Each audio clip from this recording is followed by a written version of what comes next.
Captain Richard Vance grabbed the flight bag and hurled it out of the cockpit. "Get your stuff off my plane!" The bag hit the cabin floor. A child's crayon drawing spilled out a picture of an airplane with the words, "Daddy the pilot." Marcus Thompson looked at the drawing. Then he looked at the white-haired captain blocking the cockpit door. "I'm your assigned first officer, Captain." "No, you're a mistake. I don't fly with affirmative action experiments." Vance jabbed a finger at Marcus's chest. "I don't care who sent you. Get off my aircraft before I have security drag you off." Marcus didn't move. "This is your aircraft, Captain." "Damn right it is." "Check the ownership papers. Then say that again." "Comment your city below so I can see how far this story travels."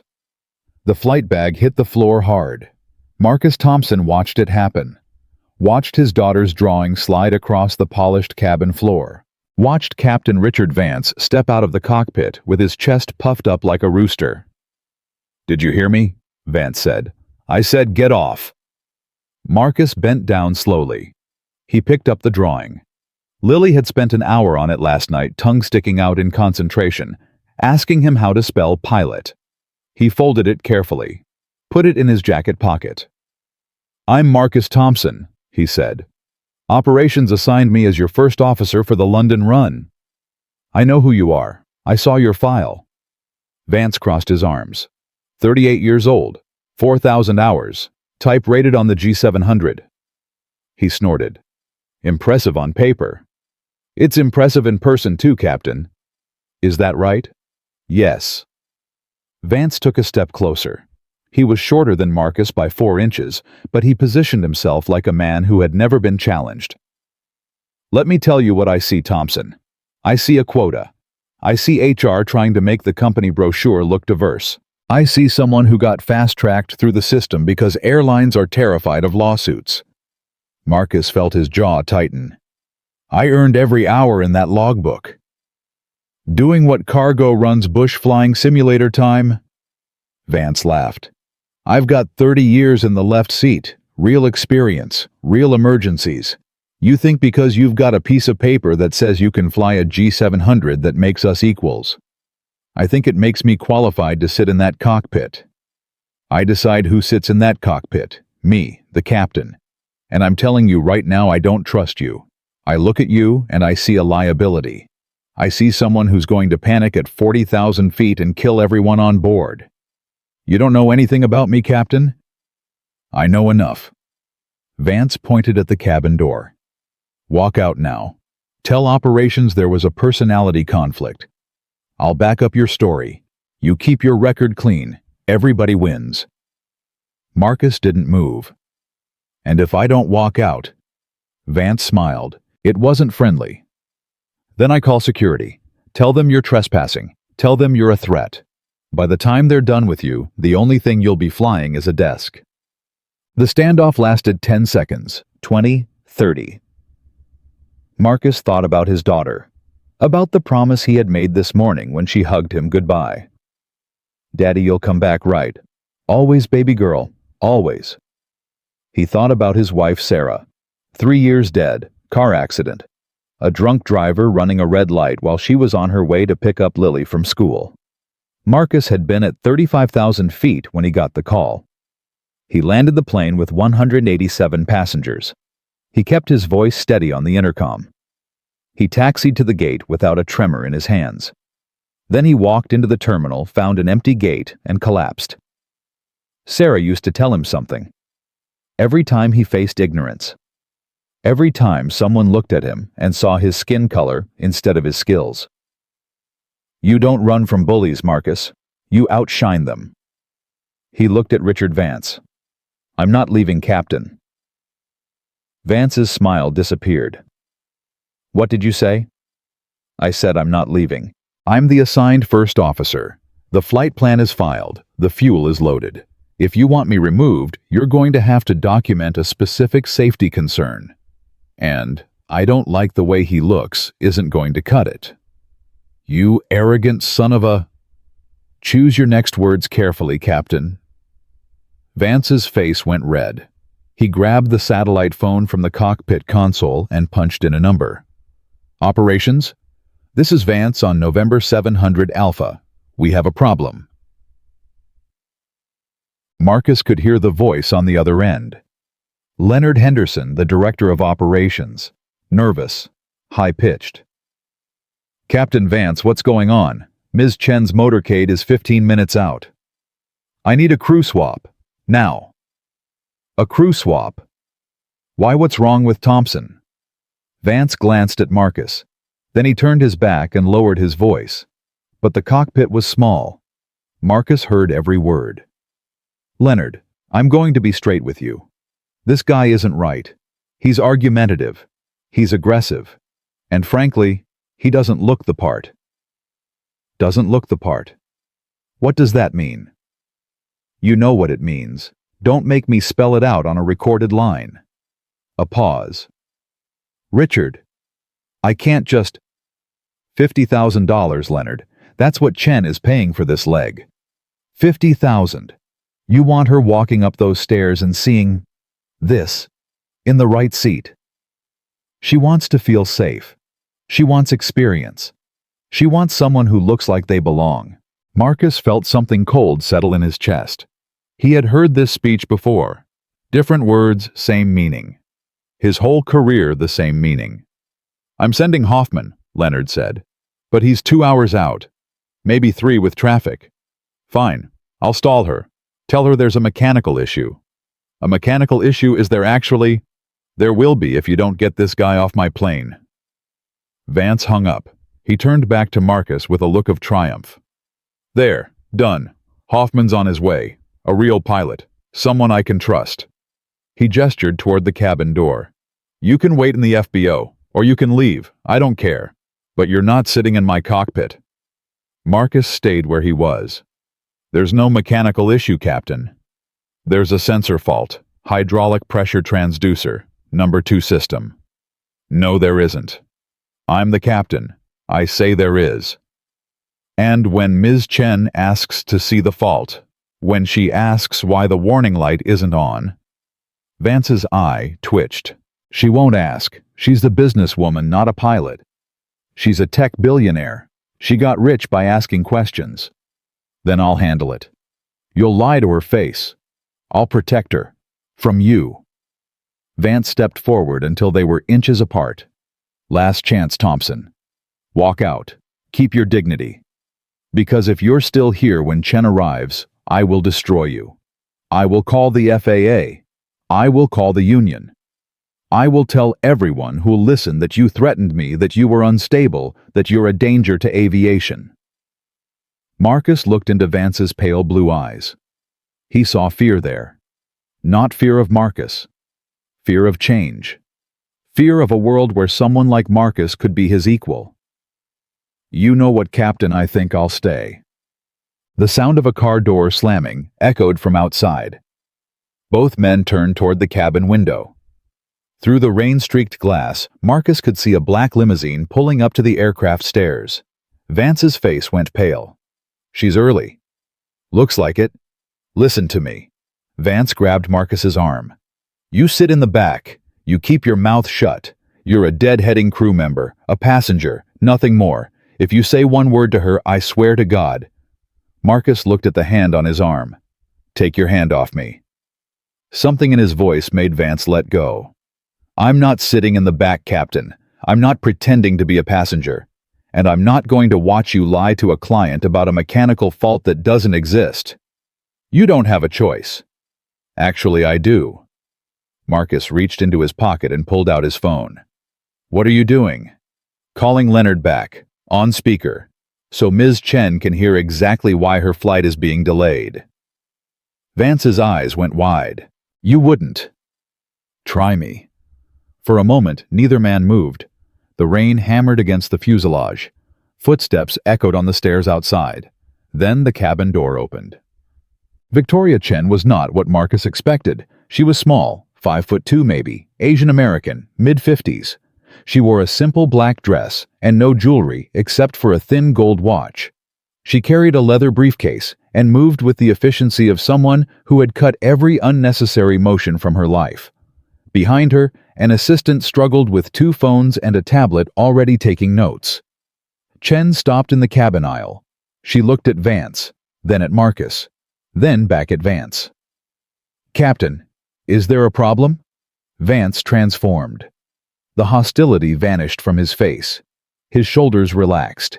He smiled the smile of a man who had spent 30 years charming passengers. "Ms. Chen, welcome aboard." "No problem at all. Just finishing up the pre-flight briefing with our additional crew member." Chen's eyes narrowed slightly. "Additional crew member? Mr. Thompson here will be deadheading back to base. He's not part of today's flight crew." Marcus said nothing. He watched Vance perform. "I see." Chen walked toward the cockpit, her heels clicking on the cabin floor. "And we're on schedule. I need to be in London by 6 p.m. local. The Meridian acquisition closes tomorrow morning." "Absolutely on schedule, ma'am. We'll have you there with time to spare." "Good." Chen paused at the cockpit door. She looked inside at the glowing instrument panels. "I don't know much about aviation, Captain, but I know something about people." "Ma'am?" "I know when someone is lying to me." Vance's smile flickered. "I'm not sure what you mean." "I mean that when I pulled up, I saw you through the window, grabbing this man's arm, pointing in his face." Chen turned to Marcus. "You. What's your name?" "Marcus Thompson, ma'am." "Are you a pilot, Mr. Thompson?" "Yes, ma'am. First officer. I was assigned to this flight." "Assigned to this flight?" Chen looked at Vance. "So he's not a deadheading crew member, Ms. Chen. There's been a scheduling error. Is he qualified to fly this aircraft?" "Technically, yes, but..." "Then why isn't he in the cockpit?" Vance opened his mouth, closed it, opened it again. Chen waited. She had the patience of someone who had sat through 1,000 board meetings watching executives squirm. "Ms. Chen," Vance said finally, "with all due respect, crew management is a complex..." "Captain Vance, I'm going to ask you a direct question, and I want a direct answer." Chen's voice was quiet, but it cut like a blade. "Is Mr. Thompson unqualified to fly this aircraft?" "No, but..." "Has he done something to compromise safety?" "Not exactly, but..." "Then why are you trying to remove him from the flight?" The silence stretched. Marcus watched Vance's face, watched him calculate, watched him search for an answer that wouldn't destroy him. "Ms. Chen," Vance said, "I simply prefer to work with crew members I know, crew members I trust. It's a safety consideration. You don't trust Mr. Thompson. I don't know him. You've never flown with someone you don't know before. That's not..." "Answer the question, Captain." Vance's mask slipped, just for a second, but it was enough. "This is different." "How?" "It just is." Chen stared at him. Then she turned to Marcus. "Mr. Thompson, why does Captain Vance want you off this aircraft?" Marcus looked at Vance. The older man's eyes were pleading, threatening, both at once. Marcus thought about his career, about the blackball Vance could organize, about the whisper campaign that could follow him for years. Then he thought about Lily, about the drawing in his pocket, about what he would tell her when she asked for a story from London. He thought about Sarah. "You don't run from bullies, Marcus. You outshine them." "Ms. Chen," Marcus said, "Captain Vance wants me off this aircraft because I'm black." The words hung in the air. Vance's face went from pale to purple. "That's a lie. That's a damn lie. I never said..." "You said I was a diversity hire. You said I got fast-tracked because airlines are scared of lawsuits. You said I don't look the part." "That's not about race. That's about qualifications. You haven't asked me a single question about my qualifications, Captain. Not one. You saw my face and made your decision." "Bullshit. I looked at your file and decided I must have cheated, padded my logbook, got handed my ratings." Marcus kept his voice level. "You told Leonard that Ms. Chen wouldn't feel safe if she saw this in the right seat. What did you mean by this, Captain?" Vance's mouth opened. Nothing came out. Chen watched the exchange with an expression Marcus couldn't read. Her assistant had stopped typing, frozen with tablet in hand. "Captain Vance," Chen said quietly. "Is what Mr. Thompson is saying true?" "Absolutely not. This is a misunderstanding. He's twisting my words. You called operations. You asked for a crew swap.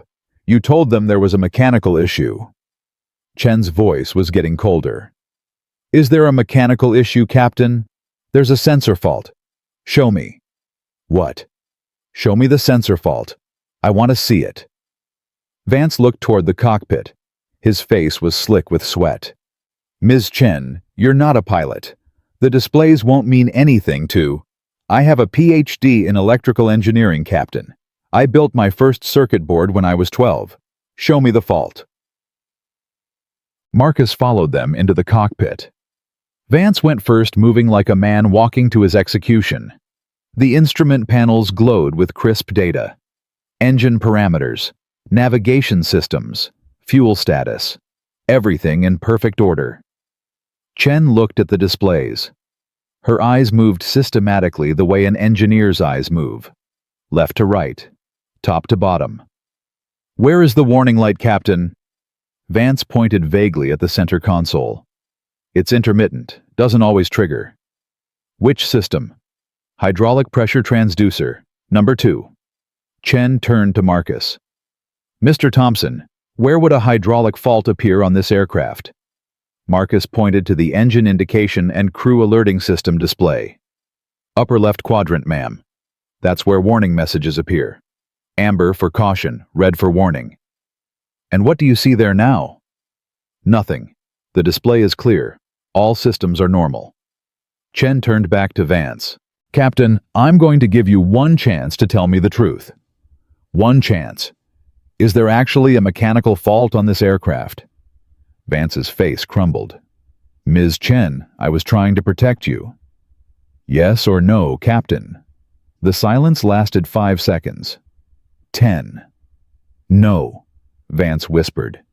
"So you lied to me." "I was concerned about..." "You lied to me, to my face, about the safety of the aircraft I'm paying $50,000 to fly in." Chen's voice was still quiet, but there was steel underneath. "And you did it because you didn't want to fly with a black pilot." "That's not..." "Don't." Chen held up a hand. "Don't insult my intelligence. I've been in boardrooms with men like you my entire career. Men who smile at me while they're planning to steal my company. Men who shake my hand while they're calling me that Chinese woman behind my back. I know exactly what you are." She turned to Marcus. "Mr. Thompson, are you qualified to fly this aircraft?" "Yes, ma'am. Type rated. 4,000 hours. 800 in this aircraft type." "Can you get me to London by 6 p.m.? "Yes, ma'am." "Then you're my pilot." Chen turned back to Vance. "Captain Vance, you're dismissed. Get off my aircraft." Vance's mouth fell open. "You can't..." "I'm the client. I'm paying $50,000. I can do whatever I want." She checked her watch. "You have 60 seconds to collect your things and leave. After that, I'm calling airport security myself." "This is insane. He can't fly this plane alone. It's a 2-crew aircraft. FAA regulations." "Then I'll find another first officer." Chen pulled out her phone. "I have contacts at 3 other charter companies. One of them can have someone here in 20 minutes. "I can help with that, ma'am," Marcus said. Chen looked at him. "You know someone. Chris Rodriguez, former Navy pilot. He's waiting at the FBO for a delayed NetJets flight. He's fully rated on the G700. I can have him here in 5 minutes." Chen almost smiled. "Make the call." Marcus pulled out his phone and dialed. Chris picked up on the second ring. "Marcus? What's going on? I saw Vance's plane on the apron. Thought you were flying today." "I am. Change of plans. You want to make $5,000 for a hop to London?" "Are you serious?" "Dead serious. Can you be at November 700 Alpha in 5 minutes?" "I'm walking out the door right now." Marcus hung up. "He's on his way." Chen nodded. "Good." She turned to Vance, who was still standing in the cockpit, his face the color of ash. "Captain, you're still here." "This isn't over," Vance said. His voice was shaking. "I'm going to call the union. I'm going to call the FAA. I'm going to tell everyone what happened here." "Please do," Chen said. "Tell them you lied to a client about a mechanical fault. Tell them you tried to remove a qualified pilot because of his race. Tell them everything." She smiled. It wasn't friendly. "I'll be sure to share my perspective as well." Vance looked at Marcus. His eyes were filled with hatred. "You think you've won, Thompson? You think this is over? I've got 30 years of connections in this industry. By the time I'm done with you, no one will hire you. No one will fly with you. You'll be lucky to get a job cleaning windshields." Marcus met his gaze. "Captain Vance, I want to show you something." He reached into his jacket pocket, pulled out his phone, tapped the screen a few times. "What are you doing?" "6 weeks ago, I bought this aircraft. I created a holding company called MT Aviation Holdings. I placed this G700 under your charter company's management so I could evaluate how you treat your crews." Vance blinked. "What?" "I own this plane, Captain. I own the seat you were sitting in. I own the yoke you were touching." Marcus held up his phone. "And I've been recording this entire conversation." The color drained from Vance's face. "That's illegal. You can't record without consent. New York is a one-party consent state. Look it up." Marcus pocketed the phone. "You have 30 seconds to get off my aircraft, or I call the police and have you arrested for trespassing." Vance stood frozen. Chen watched with something like admiration. 25 seconds, Marcus said. Vance grabbed his flight bag. His hands were shaking so badly he nearly dropped it.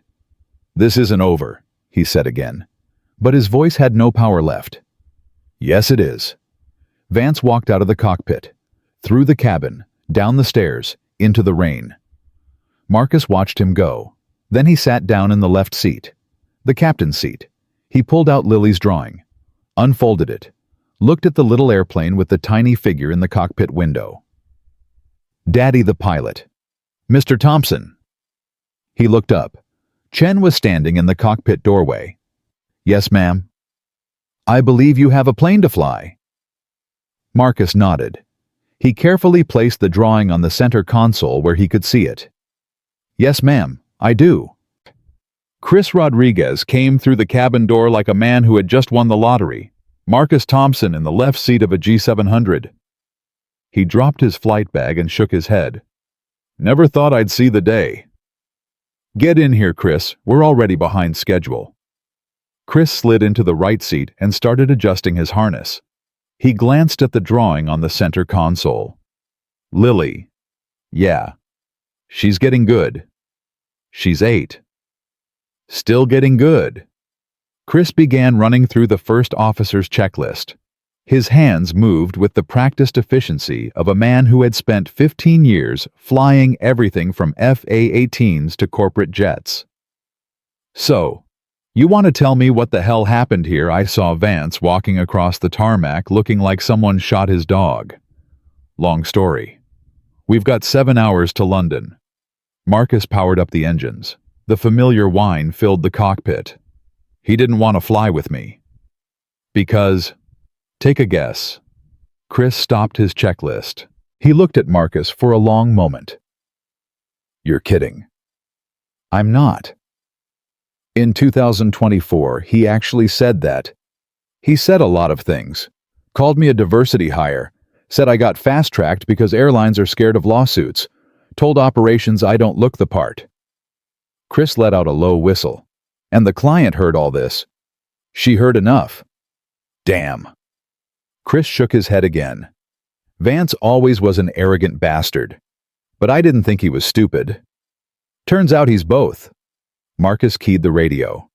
Teterboro ground November 700 Alpha, ready to taxi information Bravo.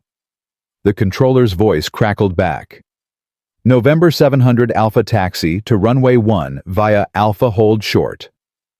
Taxi runway 1 via Alpha hold short, November 700 Alpha. Marcus released the parking brake. The G700 began to roll. Behind them in the cabin, Victoria Chen had already opened her laptop. Her assistant was on the phone speaking rapid Mandarin. The Meridian acquisition waited for no one. But Chen wasn't focused on the acquisition. She was watching the two pilots through the open cockpit door. Watching Marcus's hands on the controls. Watching the calm, professional way he communicated with the tower. She had built her empire by reading people, by knowing who to trust and who to discard. And right now, everything in her told her she had made the right decision. The man in the left seat knew what he was doing. The man she had kicked off the plane did not. November 700 Alpha cleared for takeoff, runway 1 winds 030 at 12. Cleared for takeoff, runway 1, November 700 Alpha. Marcus pushed the throttles forward. The engines roared. The G700 accelerated down the rain-slicked runway faster and faster until the wheels lifted and the aircraft climbed into the gray New Jersey sky. Marcus felt the weight leave the airframe. The transition from earth to sky. The moment that still thrilled him after 20 years and thousands of flights. He thought about Lily, about the promise he had made. "I always come back, baby girl. Always." He would keep that promise. Today and every day. Behind him, the lights of Teterboro fell away. Ahead, nothing but clouds and ocean and 7 hours of darkness before London. But somewhere below on the ground he had just left, Richard Vance was making phone calls, and the storm was just beginning. Vance sat in his car in the FBO parking lot. His hands were shaking so badly he could barely hold his phone. He had been humiliated, thrown off his own aircraft, by a client, in front of a man he had tried to destroy. His mind was spinning. This couldn't be happening. This wasn't how it was supposed to go. He dialed Leonard Henderson. "Leonard, it's Vance." "Richard, what the hell is going on? I just got a call from Chen's assistant saying you were removed from the flight." "She's crazy, Leonard. She believed Thompson's lies. He's manipulating her." "Manipulating her, Richard? She said you lied about a mechanical fault." "I was trying to protect her. Thompson is dangerous. He's unstable. He threatened me." There was a pause on the line. When Leonard spoke again, his voice was careful. "Richard, I've got to ask you directly. Did you refuse to fly with Thompson because of his race?" "What number? Absolutely not. This is about qualifications, about trust, about crew resource management. Because if this becomes a discrimination complaint, it's not discrimination. I've flown with plenty of different people. This was about safety." "Chen doesn't see it that way. Chen is wrong." Another pause, longer this time. "Richard, I think you should go home. Take a few days. Let this cool down." "Cool down, Leonard. That man stole my flight. He needs to be fired. He needs to be reported to the FAA." "Richard, he recorded me, Leonard. He said he recorded the conversation. That's illegal. That's a violation of my privacy. New York is a one-party consent state. I don't care. I want him gone. I want his license pulled. I want—" "Richard." Leonard's voice was sharp now. "Go home. Don't talk to anyone. Don't post anything online. Don't contact Thompson or Chen. Just go home and let me figure this out." "Leonard, that's not a request." The line went dead. Vance stared at his phone. His reflection stared back at him from the dark screen, an old man with a red face and wild eyes. "Go home," Leonard had said. But Vance didn't go home. He drove to a bar 3 miles from the airport, a place where pilots and mechanics gathered after long flights, a place where everyone knew his name. He needed a drink. He needed to tell his side of the story. He needed someone to understand. He pushed through the door and found a seat at the bar. "Scotch," he told the bartender. "Double." The drink came. He downed it in one swallow. Another. The second drink went the same way. By the third, his hands had stopped shaking. By the fourth, the humiliation had transformed into rage. A man sat down next to him. Pete Kowalski, a mechanic Vance had known for 20 years. "Richie, You look like hell. What happened? Vance turned to him. The alcohol had loosened his tongue. I got ambushed, Pete. Set up. By a diversity hire who thinks he's better than me. What are you talking about? Vance told him. Everything. The confrontation. The lies Thompson had told Chen. The way he had been humiliated. Thrown off his own aircraft. And get this, Vance said, leaning in close. He claims he owns the plane. Says he bought it through some shell company. Can you believe that a guy like that owning a $60 million jet? A guy like what? Vance waved his hand vaguely. You know, one of them. Probably drug money or some diversity scam. These people, they get handed everything. Licenses, jobs. Now they're buying planes and pretending to be captains. Pete said nothing. He sipped his beer slowly. I'm going to expose him, Vance continued. I'm going to tell everyone what he did. By the time I'm done, no one will fly with him. No one will hire him. He'll be finished. Richard, maybe you should slow down. Slow down. He stole my flight, Pete. He humiliated me in front of a client. He recorded me without my consent. This is war. Vance pulled out his phone. He opened a pilot forum he had been part of for 15 years. Thousands of members. Commercial pilots. Corporate pilots. Military pilots. He started typing. Richard, what are you doing? Telling the truth. The post went live before Pete could stop him. Senior captain forced off flight by unqualified diversity hire. I've been flying for 30 years. Today, I was removed from my own aircraft by a client who believed the lies of an affirmative action pilot who had no business being in the cockpit. This is what happens when we let political correctness override safety. This is what happens when unqualified people get handed jobs they didn't earn. I'm not going to stay silent. The aviation community needs to know what's happening to our profession. Vance hit post. There, he said, putting down his phone. Now everyone will know. Pete looked at the phone, then at Vance. Richard, I think you just made a very big mistake. At 35,000 feet, Marcus had no idea what was happening on the ground.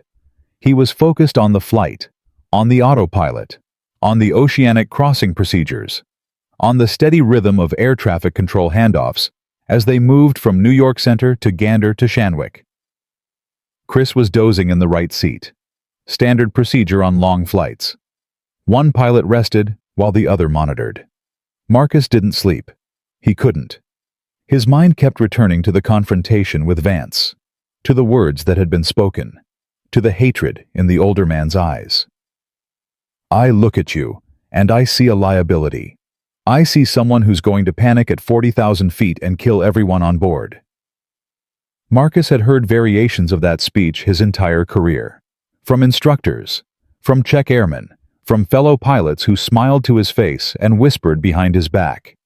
He had learned to push through it, to let his performance speak for itself, to be better than everyone's low expectations, but it never stopped hurting. A soft knock on the cockpit door. Marcus glanced at the security camera. Chen. He unlocked the door. She stepped inside and sat in the jump seat behind him. Ms. Chen, is everything all right? Call me Victoria. She looked out the windshield at the endless darkness. I couldn't sleep either. The Meridian deal. Partly. She was quiet for a moment. Mr. Thompson. Marcus.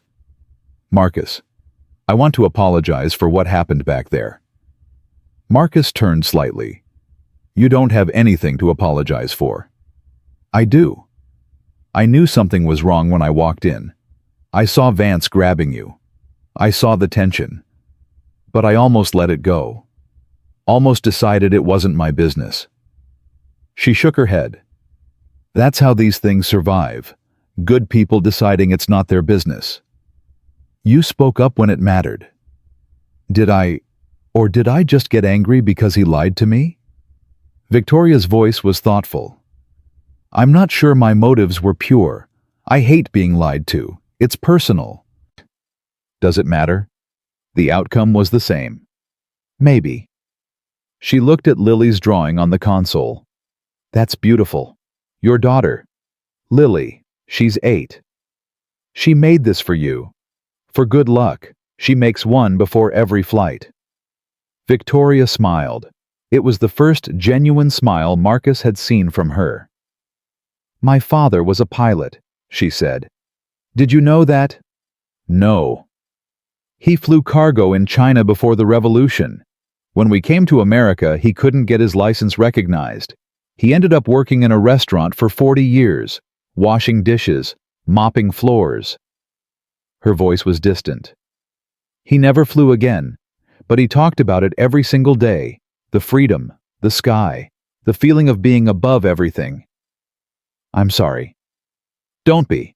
His story is why I'm here. Why I built what I built. Victoria looked at Marcus. He would have liked you. A man who didn't let other people decide what he could be. Marcus didn't know what to say, so he said nothing. Can I ask you something? Victoria said. Of course. The recording. You said you recorded the conversation. Were you planning this all along? Setting a trap for Vance? Marcus considered the question. No, I wasn't trying to trap anyone. I bought the plane because I wanted to see how the company operated, how they treated their crews. I've worked for a lot of charter operators over the years. Some were good. Some were... He paused. Some were like Vance. But you kept the recording running. I always keep it running. Insurance. Protection. When you're a black pilot, your word is never enough. There's always someone ready to believe the other side of the story. The recording is my witness. Victoria nodded slowly. What are you going to do with it? I don't know yet. You could destroy him. That recording if it went public. I know. But... Marcus looked at Lily's drawing.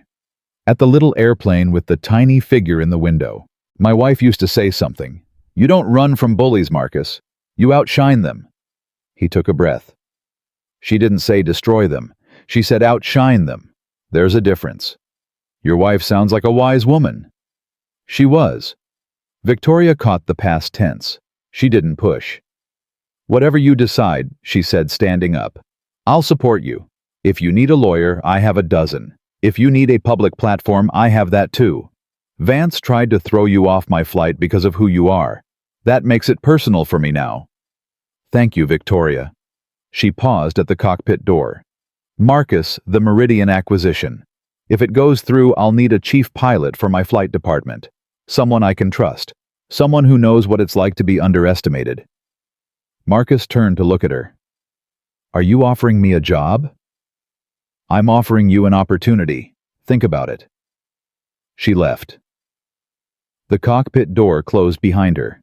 Chris stirred in the right seat. He opened one eye. Did I just hear Victoria Chen offer you a job? You were awake. I'm always awake when billionaires are talking about money. Chris grinned. Chief pilot of her flight department. That's got to be worth $500,000 a year. Maybe more. I haven't said yes. Why the hell not? Marcus looked out at the darkness ahead. Somewhere beyond that darkness, the sun was rising over Europe. In a few hours, they would land in London. Victoria would close her deal, and Marcus would have to decide what to do next. About the job offer, about the recording, about Richard Vance. Because nothing is that simple, Chris. It could be. No. Marcus shook his head. It never is. 6 hours into the flight, Marcus's phone buzzed with a message. He wasn't supposed to check personal devices during flight. But something made him look. It was from Leonard Henderson. Marcus, call me as soon as you land. We have a situation. Marcus stared at the message. A situation. That could mean anything. He typed back, what kind of situation? The response came 30 seconds later. Vance posted something online. It's going viral. I'm so sorry. Marcus felt his stomach drop. Chris, take the controls. What's wrong? I need to check something. Marcus opened his browser and searched for aviation forums. It took him 30 seconds to find the post. Senior captain forced off flight by unqualified diversity hire. He read it, every word. Then he read the comments. This is exactly what's wrong with aviation today. Standards are being sacrificed for political correctness. I've seen this happen at my airline. Unqualified pilots getting upgrades because of what they look like. Vance is a hero for speaking up. Someone had to say it. There were hundreds of comments. Most of them agreed with Vance. Most of them assumed Marcus was exactly what Vance had described. An affirmative action case, a quota filler, a danger to aviation. A few pushed back, a few asked for evidence. A few pointed out that Vance's post sounded like bitter rambling, but they were outnumbered. Marcus scrolled through the comments, feeling something cold settle in his chest. This was what Vance had promised. This was the war he had declared. By the time they landed in London, the post had been shared thousands of times. Screenshots were spreading across Twitter. Aviation journalists were picking it up. The story was growing, and Marcus's name was attached to it. Chris looked over at him. "How bad?" Marcus showed him the phone. Chris read for a moment. Then he handed it back. "You know what you have to do." "Yeah. Release the recording." "I know." "So, why don't you look happy about it?" Marcus put the phone away. Through the cockpit window, he could see the lights of London approaching. The Thames, the bridges. The sprawling city where Victoria Chen would close her deal and change her company's future. "Because once I release it, there's no going back. Vance's career is over. His life is over. Everything he built gone.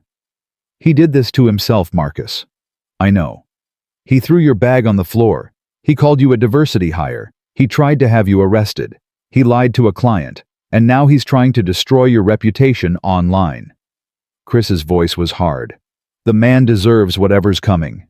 Maybe there's no maybe here. He's a racist who got caught. Let him burn." Marcus didn't respond. He thought about Sarah, about what she would say. You don't run from bullies. You outshine them. But what did that mean now? Did it mean turning the other cheek? Did it mean letting Vance's lies go unanswered? Did it mean sacrificing his reputation to preserve his enemies? Or did it mean something else entirely? The runway lights appeared ahead. Marcus began the descent checklist. Gear down. Gear down, 3 green. Flaps 30. Flaps 30 indicating. The G700 descended through the clouds. London spread out beneath them, glittering in the early morning light. Marcus guided the aircraft toward the runway. His hands were steady. His mind was clear. He would land this plane.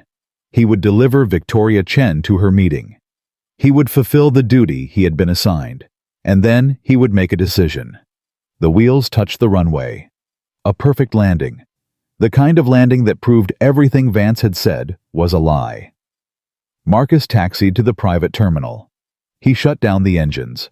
He completed the post-flight checklist with mechanical precision. Then he pulled out his phone and opened the video file. 4 minutes and 37 seconds of truth. Vance's voice clear as day. "I don't fly with diversity hires. I don't trust you. I see a liability. I see someone who's going to panic and kill everyone on board." Marcus looked at Lily's drawing one more time. Daddy the pilot. He thought about what he wanted his daughter to learn from this moment. What story he wanted to bring home from London. Then he opened his social media account and began to type. Captain Richard Vance posted his version of events. Here is what actually happened. He attached the video. His finger hovered over the send button. Sarah's voice in his head. "You don't run from bullies, Marcus. You outshine them." He pressed send. The upload completed. The video went live. And somewhere in a bar 3,000 miles away, Richard Vance's phone began to buzz. The video hit the internet like a bomb. Within 10 minutes, it had 1,000 views. Within an hour, 10,000. By the time Marcus finished the post-flight paperwork and walked Victoria Chen to her waiting car, the number had crossed 100,000 and was climbing faster than anyone could track. "Mr. Thompson." Victoria paused at the car door. I saw what you posted. I had to. I know. She looked at him with something like respect. You're going to need lawyers, good ones. Call my office when you get back to New York. I'll have my team ready. Victoria, I can't ask you to. You're not asking, I'm offering. She smiled. Consider it an advance on that job offer. The car pulled away. Marcus stood on the tarmac, watching the taillights disappear into the London morning. His phone was vibrating non-stop. Notifications, messages, calls from numbers he didn't recognize. He ignored them all. Chris walked up beside him. You okay? I don't know. The video is everywhere, Marcus. CNN is picking it up. Fox, BBC, everyone. I figured. You're going to be famous. I didn't want to be famous. I wanted to fly planes. Chris put a hand on his shoulder. You still can. But now you're going to fly them as the guy who stood up to a racist and won. Marcus didn't respond. He was thinking about Lily, about Mrs. Patterson, about the quiet life he had built since Sarah died. That life was over now. Whatever came next would be different. Come on, Chris said. Let's find a hotel. You need sleep. I need to call my daughter. Then call her. But do it somewhere that isn't a tarmac. They walked toward the terminal. Behind them, the G700 sat silent on the apron. $60 million of aerospace engineering. His plane. His proof that a black man from nothing could build something. But right now, it felt very far away. 3,000 miles away, Richard Vance was still at the bar. He was on his 6th scotch, maybe his 7th. He had lost count. Pete Kowalski had left an hour ago, muttering something about needing to get home. The other regulars had drifted away too, leaving Vance alone with his drink and his phone. His phone, which had started buzzing about 20 minutes ago and hadn't stopped since. At first he ignored it. Probably Leonard calling again. Probably more lectures about going home and keeping quiet. But the buzzing kept coming. Text after text. Call after call. Finally he looked. The first text was from his wife. Richard, what the hell did you do? Call me now. The second was from his son. Dad, there's a video. Everyone is sharing it. What's happening? The third was from a pilot he had flown with 10 years ago. Vance, you're finished. I can't believe you said that stuff. We're done. Vance's blood went cold. He opened Twitter. His name was trending. He clicked, and there it was, the video. His face, his voice, his words. I don't fly with diversity hires. I see a liability. I see someone who's going to panic at 40,000 feet and kill everyone on board. The camera angle was wide, capturing the entire cockpit. You could see everything. His body language, his sneering expression, the way he blocked Marcus's path, and the comments. Thousands of them. This guy should never fly again. Disgusting. Fire him immediately. Imagine being this racist in 2024 and thinking you'd get away with it. Who is Richard Vance? Let's make sure every airline knows his name. Vance's hands were shaking. The phone slipped from his fingers and clattered on the bar. Hey. The bartender looked over. You okay? Vance didn't answer. He grabbed the phone and scrolled frantically, looking for something, anything that supported him. There was nothing. The few people who had defended his original post were now silent, or they were backtracking, or they were pretending they had never supported him at all. The video had changed everything. Vance's phone rang. Leonard Henderson. He answered. Leonard, listen to me? Shut up, Richard. Leonard's voice was ice. Just shut up and listen. The video is everywhere. The FAA has already called. The union is distancing themselves. The company's lawyers are drafting your termination papers as we speak. Termination, you can't. I can, and I am. You lied about a mechanical fault on a revenue flight. That's falsification of aircraft status. That's a federal violation. And you did it because you didn't want to fly with a black pilot, on camera, in 4K resolution. Leonard, he set me up. He provoked me. He recorded you being yourself, Richard. That's all he did. The words came out of your mouth. No one made you say them. Vance felt the room spinning. The alcohol, the shock, the sudden terrifying realization that his life was falling apart. What do I do? Get a lawyer, a good one, and pray that Thompson doesn't sue you into oblivion. Leonard paused. Richard, I've known you for 15 years. I defended you when people complained about your attitude. I looked the other way when you were rude to flight attendants. I made excuses for you because you were a good pilot. But this is beyond anything I can fix. Leonard, don't call me again. The line went dead. Vance sat at the bar staring at his phone. The notifications were still coming. Faster now. His inbox was filling with hate mail. His LinkedIn was being flooded with messages. Someone had already found his home address. Posted it online. His wife was calling again. He didn't answer. He ordered another drink. In a hotel room in London, Marcus finally had a moment of quiet. He had turned off his phone after calling Lily. She had been excited to hear from him chattering about school and Mrs. Patterson's cookies and the drawing she was making for when he came home. Daddy, are you okay? You sound tired. I'm fine, baby girl. Just a long flight. Did anything happen? Marcus had paused. What could he tell her? What should he tell her? I'll tell you the whole story when I get home. It's a good one, I promise. A really good one. The best. Now he sat on the edge of the hotel bed staring at the wall. His body was exhausted, but his mind wouldn't stop. The video had over 1 million views now. It was on every major news site. Journalists were reaching out for interviews. Lawyers were offering their services. Complete strangers were sending messages of support. And hate. There was plenty of hate too. People calling him a race baiter, saying he had set Vance up, saying he was everything wrong with America. Marcus had expected that. You couldn't be a black man in the public eye without attracting hatred. It came with the territory. But the support surprised him, the sheer volume of it. People sharing their own stories of discrimination, pilots who had faced the same treatment, flight attendants, mechanics, passengers who had been told they were in the wrong seat because they didn't look like they belonged in first class. He wasn't alone. He had never been alone. A knock on the door, Chris's voice. Marcus, you awake? Yeah. Chris came in. He was carrying 2 cups of coffee. Figured you could use this. Thanks. Chris sat in the chair by the window. I've been watching the news. It's everywhere.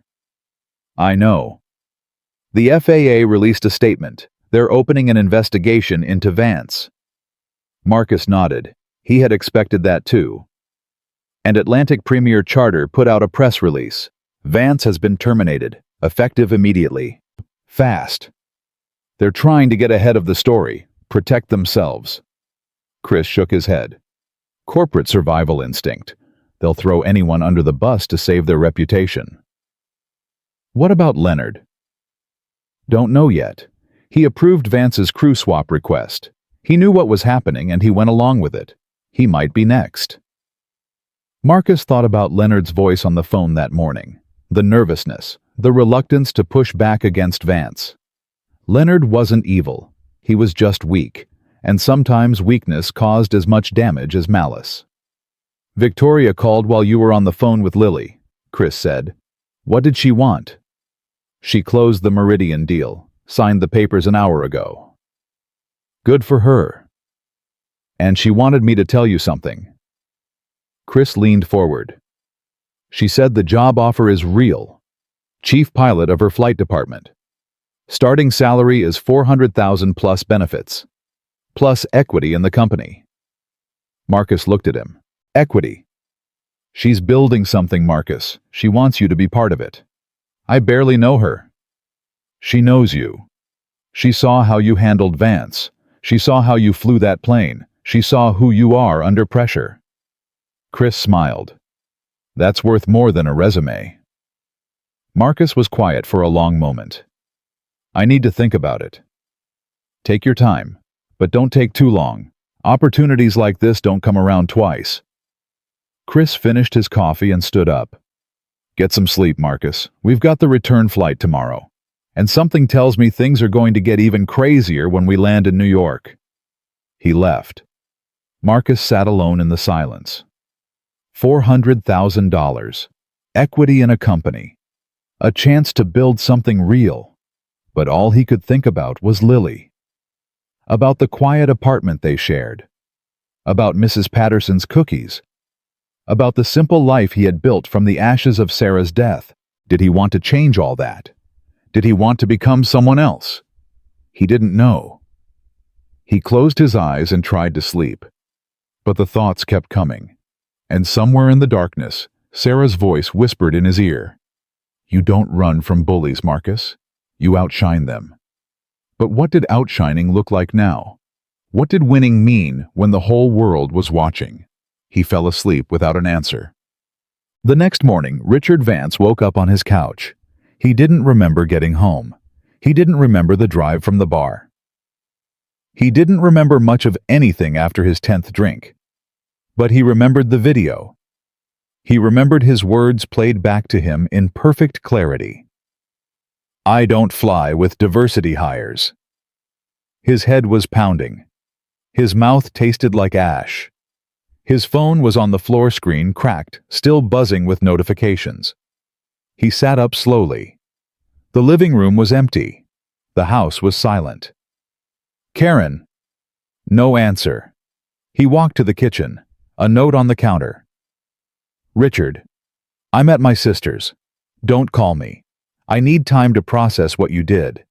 The boys are asking questions I can't answer. I don't know who you are anymore." Vance read the note 3 times. Then he crumpled it in his fist. This wasn't fair. This wasn't right. He was the victim here. Thompson had recorded him without warning. Thompson had set him up. Thompson had destroyed his career for a social media moment. He needed to fight back. He needed to tell his side of the story. He opened his laptop. His email was overflowing. Most of it was hate mail. But a few messages stood out. One from a conservative news outlet. They wanted to interview him, tell his side, push back against the woke mob. Another from a lawyer, specializing in defamation cases, offering to represent him on contingency. And a third from a name Vance didn't recognize. But the email address was from a domain he knew well. pilottruth.com. An anonymous forum where pilots shared gossip complaints and grievances. Vance had been a member for years. He had posted there dozens of times, always anonymously, always venting about the decline of standards in aviation. The email was simple. "Captain Vance, we believe you were treated unfairly. We have information about Marcus Thompson that the mainstream media won't cover. Contact us if you want to fight back." Vance stared at the message. Information about Thompson. What kind of information? He clicked reply. "What do you have?" The response came within minutes. Thompson's flight records show gaps. Periods where he wasn't flying for any registered carrier. We have sources who say he was involved in questionable activities during those years. If you want, we can dig deeper. Make this story about him instead of you. Vance felt a spark of hope. If he could shift the narrative. If he could make Thompson look bad. If he could prove that the golden boy had skeletons in his closet. Maybe he could survive this. He typed back. "Do it. Find everything you can." He hit send. Then he went to the bathroom, took 4 aspirin, and looked at himself in the mirror. His eyes were bloodshot. His face was gray. He looked like a man who had aged 10 years overnight. But he wasn't done yet. He wasn't going to let Marcus Thompson win. If he was going down, he was taking Thompson with him. Marcus landed in New York the next afternoon. The moment he stepped off the plane, he knew something had changed. There were people waiting at the FBO, journalists, cameras, microphones. "Mr. Thompson, can we get a comment?" "Marcus, how do you feel about the FAA investigation? Is it true you're planning to sue Atlantic Premier Charter? Chris stepped in front of him. No comment. Mr. Thompson has nothing to say at this time. They pushed through the crowd and made it to a waiting car. Marcus slid into the back seat and closed his eyes. That was insane, Chris said, getting in beside him. I know. You're going to need security. I know. The car pulled away from the airport. Marcus watched the buildings pass by, the familiar streets of New Jersey, the gray October sky. He was almost home. His phone rang, a number he didn't recognize. He answered anyway. Mr. Thompson, this is Sarah Mitchell from the New York Times. I'm writing a story about what happened on your flight. I was hoping... I'm not giving interviews right now. Mr. Thompson, there's something you should know. We've received documents from an anonymous source. They claim to show irregularities in your flight records, gaps in your employment history. We're required to follow up on these claims before we publish our story. Marcus felt his stomach tighten. What kind of irregularities? I can't go into details over the phone, but I wanted to give you a chance to respond before we run the piece.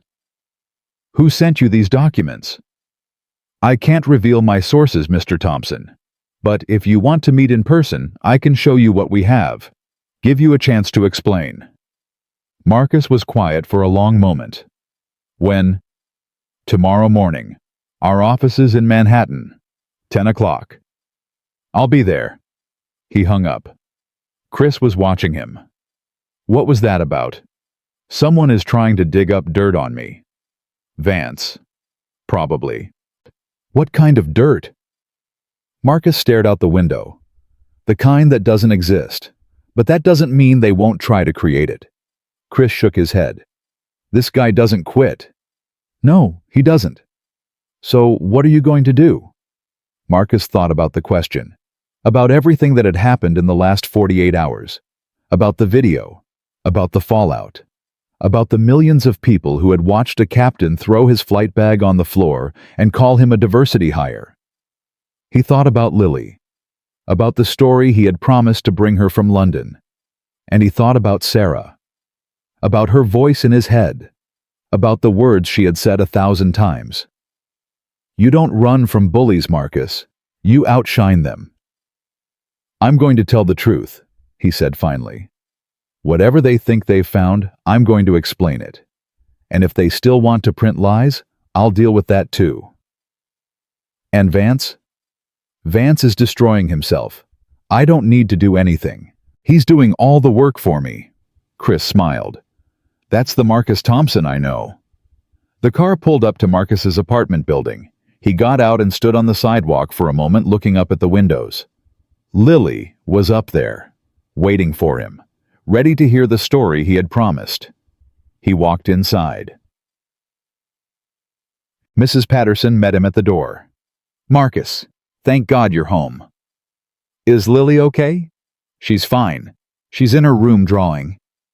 Mrs. Patterson lowered her voice. But she's been asking questions. She saw something on the news. One of her friends at school said something. Marcus felt his heart sink. What did she see? I don't know exactly.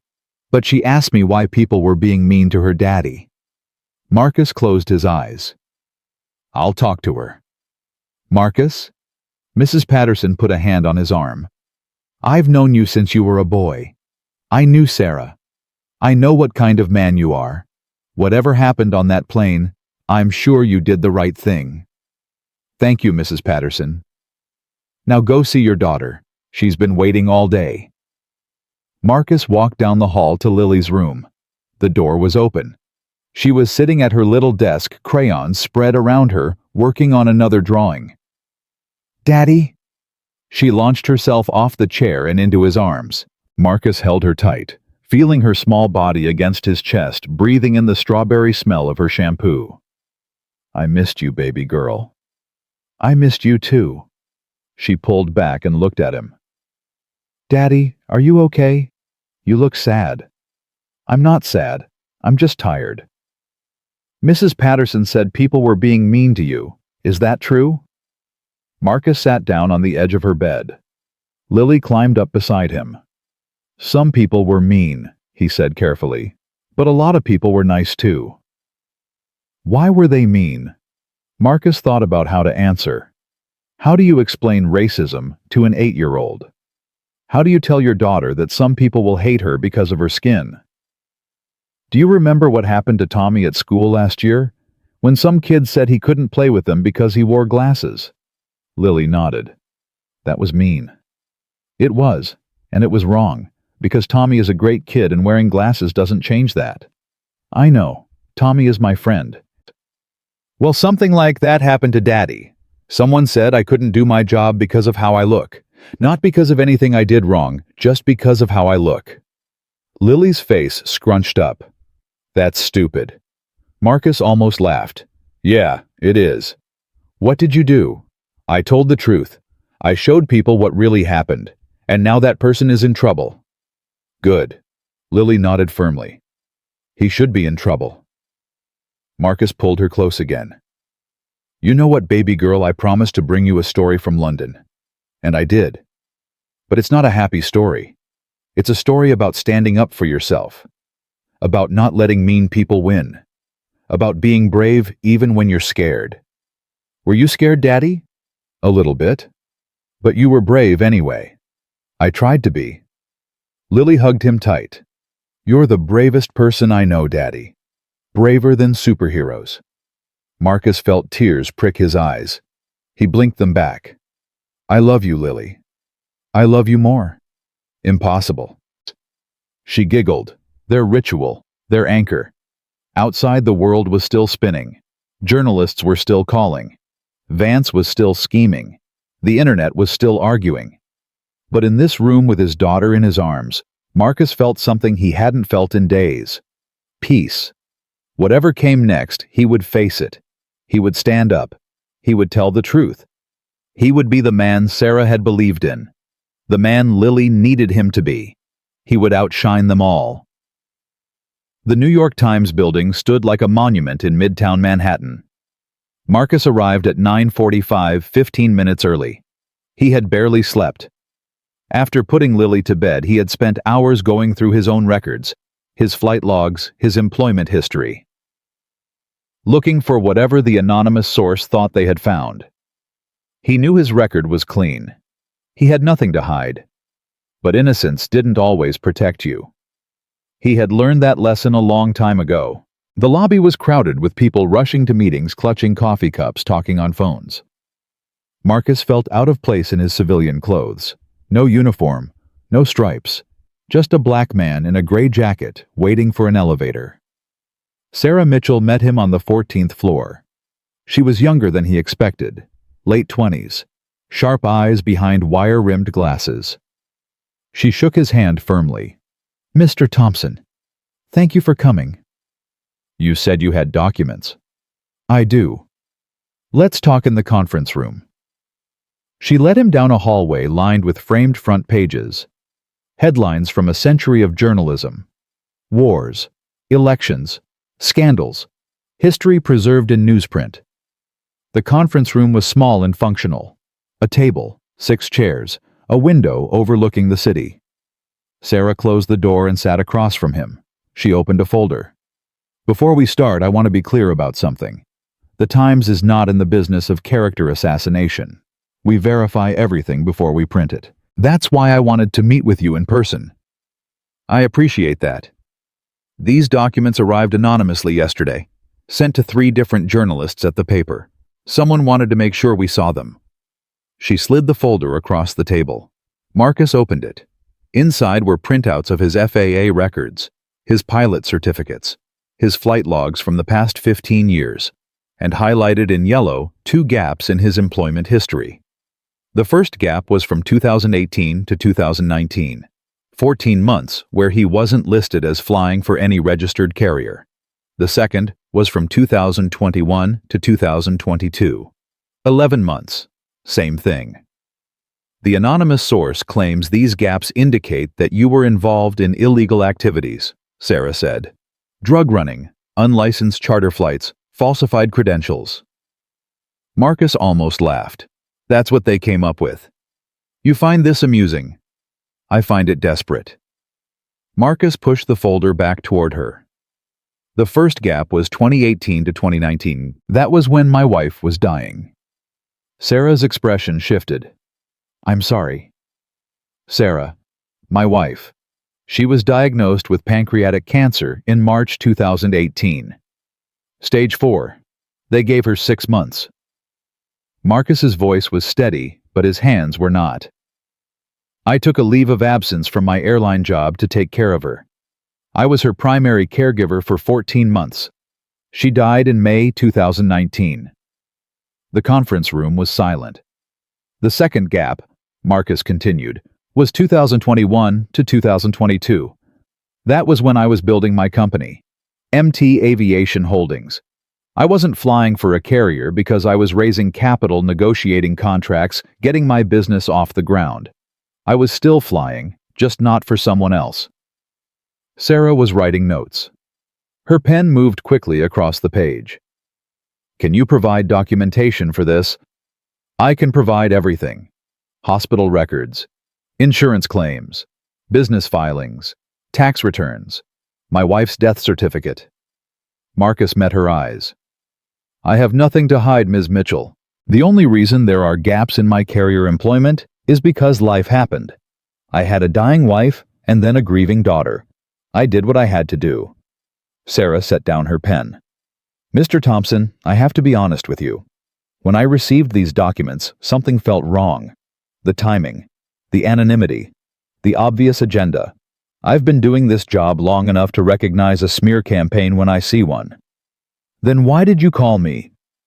Because I wanted to give you a chance to respond before someone else ran with it. There are outlets that would print this without checking. Outlets that are hungry for any story that makes you look bad. You mean outlets that support Vance. I mean outlets that have a different editorial perspective. Sarah closed the folder. Mr. Thompson, I'm not going to run this story. There's nothing here, but I wanted you to know that someone is actively trying to destroy your reputation, and they're not going to stop. Marcus nodded slowly. I know who's behind this. Vance. Or someone working with him. He's desperate. The video destroyed him, and he's looking for anything that might shift the blame. What are you going to do? Marcus thought about the question. About everything that had happened since that morning at Teterboro. About the video, the fallout, the millions of people who had watched his humiliation and his vindication. I'm going to keep telling the truth, he said finally. That's all I've ever done. It's all I know how to do. Sarah stood up and offered her hand. For what it's worth, Mr. Thompson, I believe you. And when the Times runs its story about what happened on that flight, it's going to be accurate. It's going to be fair. And it's going to show exactly who Richard Vance is. Thank you. Thank yourself. You had the courage to hit record. Most people don't. Marcus walked out of the Times building into the gray Manhattan morning. His phone buzzed. A text from Chris. Turn on the news. FAA just made an announcement. Marcus ducked into a coffee shop and asked if they could change the TV channel. The barista shrugged and handed him the remote. He found CNN. A breaking news banner scrolled across the bottom of the screen. FAA revokes license of Captain Richard Vance. A reporter was standing outside FAA headquarters in Washington. The Federal Aviation Administration has announced the emergency revocation of Captain Richard Vance's airline transport pilot certificate. In a statement, the FAA cited multiple violations, including falsification of aircraft airworthiness status, conduct unbecoming of an airman, and failure to meet the good moral character requirements for certificate holders.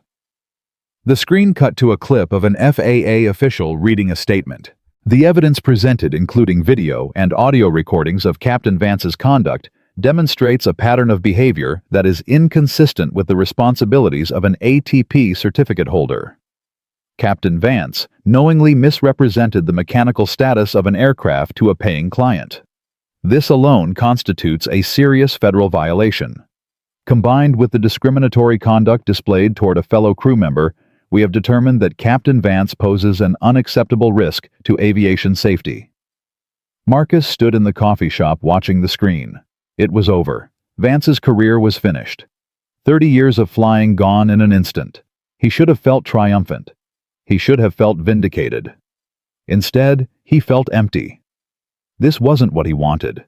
He had never wanted to destroy anyone.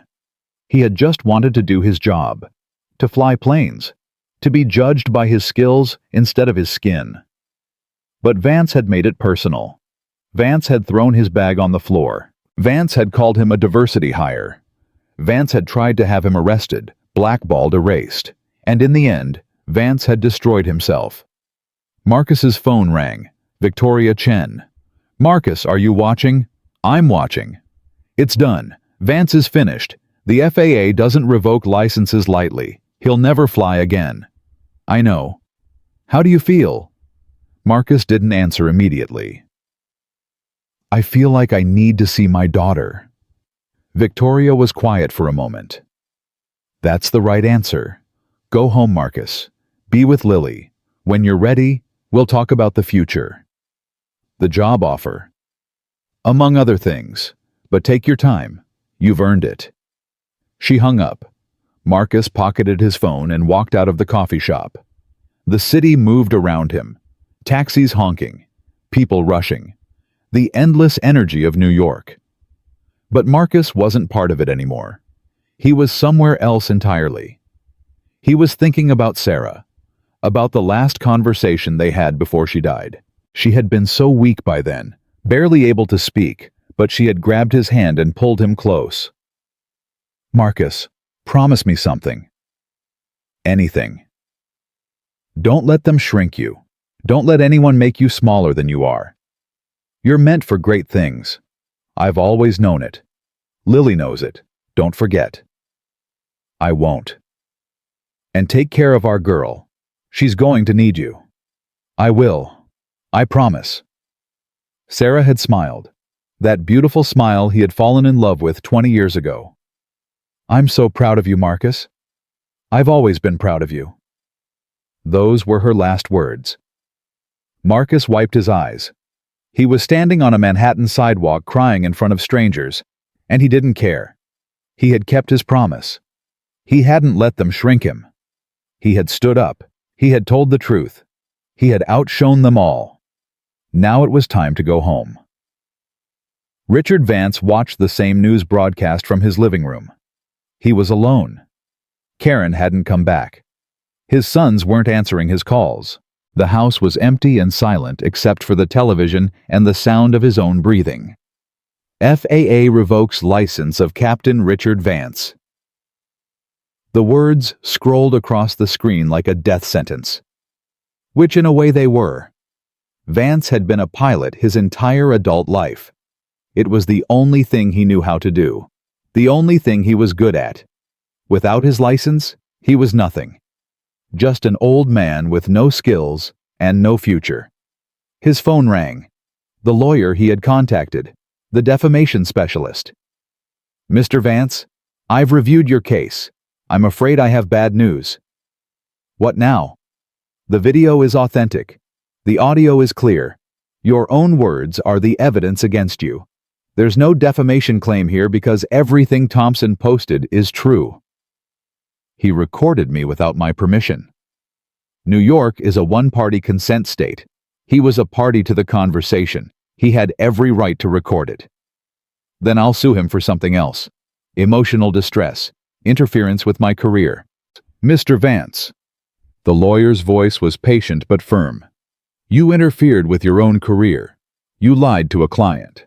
You tried to remove a qualified pilot for discriminatory reasons. You went online and posted false accusations. Every action you took made your situation worse. So there's nothing I can do. You can accept responsibility, issue a public apology, maybe salvage some fragment of your reputation." Apologize to him? To everyone, to Thompson, to Ms. Chen, to the aviation community. It won't restore your license, but it might stop the bleeding. Vance was silent. The idea of apologizing to Marcus Thompson made him physically ill.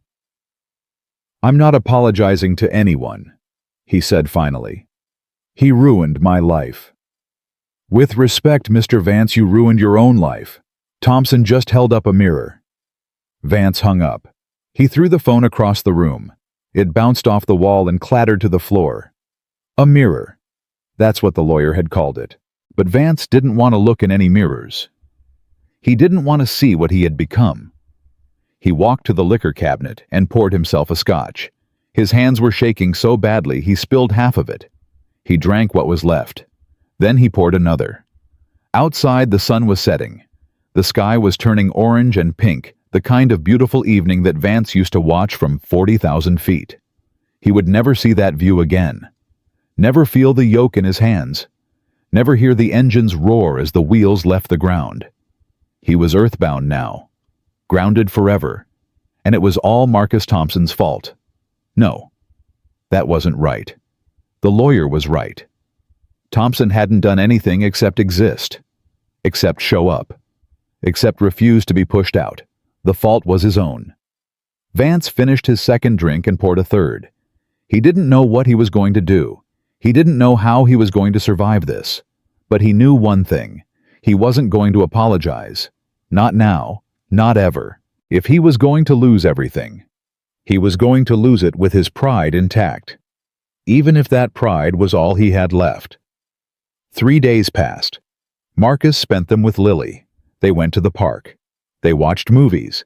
They made pancakes for dinner because Lily said pancakes for dinner was the best thing in the world. He didn't check the news. He didn't answer calls from journalists. He let the world spin without him for a little while. On the 4th day, he called Victoria Chen.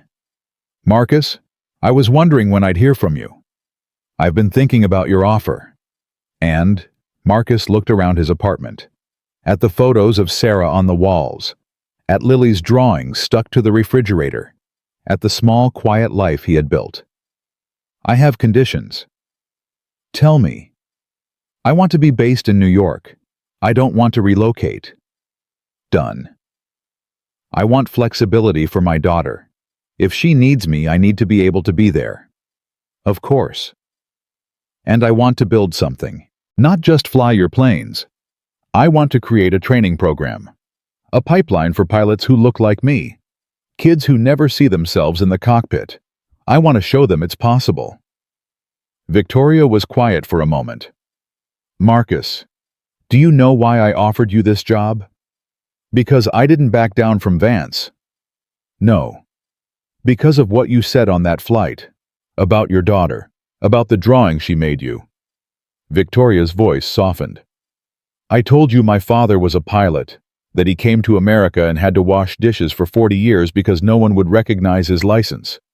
He died 3 years ago. He never flew again." "I'm sorry." "Don't be. His story is my fuel. It's what drives me." She paused. "When I saw you standing up to Vance, holding that drawing, talking about showing your daughter that the sky belongs to everyone, I saw my father. I saw what he could have been if someone had given him a chance." Marcus felt something shift in his chest. "So, yes," Victoria continued. "Yeah. Build your training program. Find the kids who never see themselves in the cockpit. Show them what's possible. I'll fund every dollar of it." "Victoria, this isn't charity, Marcus. This is investment. You're the most qualified person I've ever met for this job. You have the skills, you have the integrity, and you have a story that can change lives. Let's change some lives together." Marcus closed his eyes. He thought about Sarah, about her last words. "Don't let them shrink you. You're meant for great things." He thought about Lily, about the drawing in his flight bag, about the future she deserved.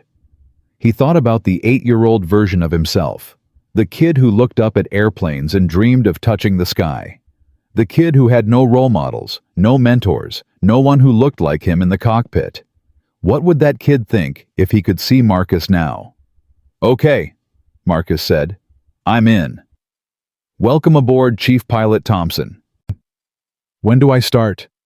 "Take another week with Lily, then come to my office. We have work to do." She hung up.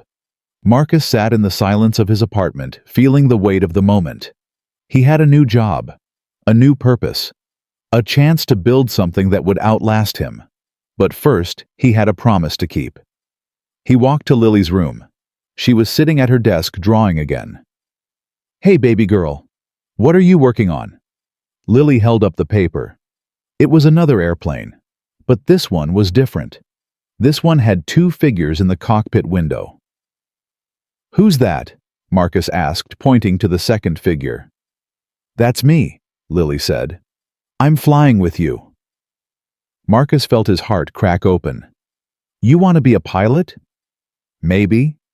Or maybe an astronaut. Or maybe a doctor who's also a pilot." Lily shrugged. "I haven't decided yet." Marcus laughed. "You've got time." "Daddy." "Yeah." "Are the mean people gone now?" Marcus knelt down beside her. "Some of them are, but there will always be mean people, Lily. That's just how the world works. The important thing is not to let them stop you, not to let them make you smaller. Like you didn't let that man stop you. Exactly like that." Lily nodded seriously. "I won't let anyone stop me, Daddy. I promise." "I know you won't, baby girl." He hugged her tight. She hugged him back. Outside, the sun was setting over New York. Golden light streaming through the windows. Another day ending. Another chapter closing. But for Marcus Thompson, this wasn't an ending. It was just the beginning. 2 weeks later, the final piece of the puzzle fell into place. Marcus was in Victoria's office reviewing plans for the training program when his phone buzzed. A text from Chris. "You're going to want to see this. Check Twitter." Marcus opened the app. The first trending topic made him stop. Richard Vance issues public apology. He clicked through to the video. It was Vance sitting alone in what looked like a hotel room. He was wearing a wrinkled shirt. His face was gaunt. His eyes were hollow. "My name is Richard Vance. Until recently, I was a captain for Atlantic Premier Charter. I'm making this video because I owe someone an apology." Marcus watched frozen. 2 weeks ago, I refused to fly with a first officer named Marcus Thompson. I did this because of his race. I told myself it was about safety, about qualifications, about trust. But that was a lie.